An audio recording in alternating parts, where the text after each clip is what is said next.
All right, another doozy of a day. We made a new high pre-market again with the PPI number being lower than expected. Market celebrated, or so they thought.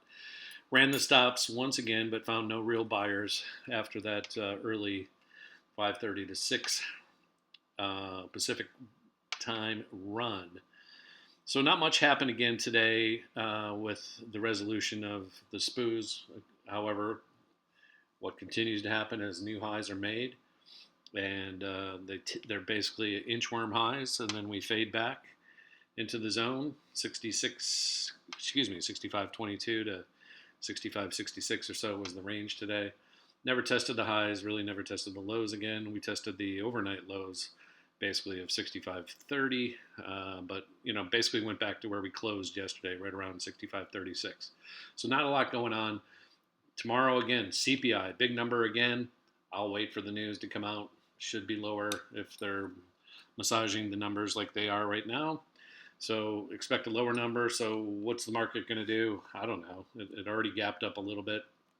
Will it run to 6,600 tomorrow? Maybe. Maybe there's some more news.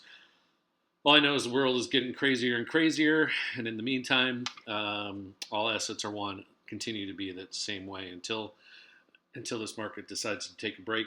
We are in a bull market, but not a lot of good opportunities to trade from the bull side unless you're just buying and holding.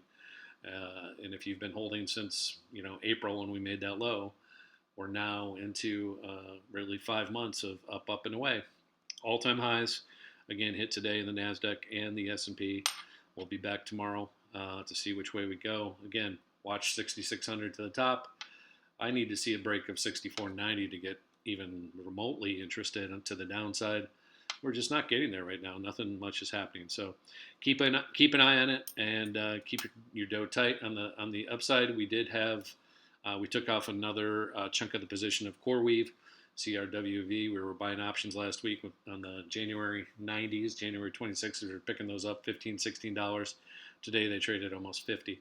So three bagger on that one. That thing worked out fantastic. Oil is starting to bubble up again. I think that you can't go wrong being oil right now, and that's about it. I think positioning wise, again, you can't go full hog wild on the short side, and you can't go full hog wild on the short side, on the long side.